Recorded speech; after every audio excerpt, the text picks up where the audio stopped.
ভারতের ইতিহাসে নতুন নজির গড়লেন প্রধানমন্ত্রী নরেন্দ্র মোদী।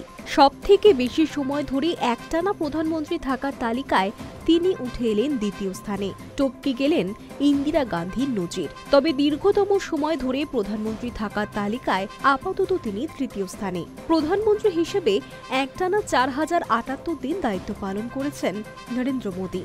স্বাধীনতার পর থেকে 1964 পর্যন্ত প্রধানমন্ত্রী ছিলেন জওহরলাল নেহেরু। এক টানা 16 বছর 286 দিন প্রধানমন্ত্রী ছিলেন তিনি। নেহেরুর পর দীর্ঘতম প্রধানমন্ত্রী থাকার নজির রয়েছে ইন্দিরা গান্ধী। প্রথম দফায় তিনি 11 বছর 59 দিন প্রধানমন্ত্রী ছিলেন। পরে 1980 সালের নির্বাচনে জিতে আরও 4 বছর 291 দিন তিনি ছিলেন প্রধানমন্ত্রী। অন্যদিকে নরেন্দ্র মোদী 2014 সাল থেকে প্রধানমন্ত্রী পদে রয়েছেন। 11 বছর 60 দিন ধরে তিনি প্রধানমন্ত্রিত্ব সামলাচ্ছেন। প্রধানমন্ত্রী হিসেবে ইতিমধ্যেই একাধিক নজির গড়েছেন নরেন্দ্র মোদী। প্রথম অকংগ্রেসি প্রধানমন্ত্রী হিসেবে সবথেকে বেশি সময় ধরে কুর্সিতে থাকার নজিরও রয়েছে।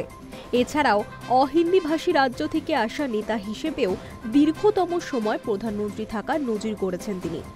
একমাত্র অকংগ্রেসি নেতা হিসেবে টানা 2 দফা প্রধানমন্ত্রিত্ব পূর্ণ করেছেন।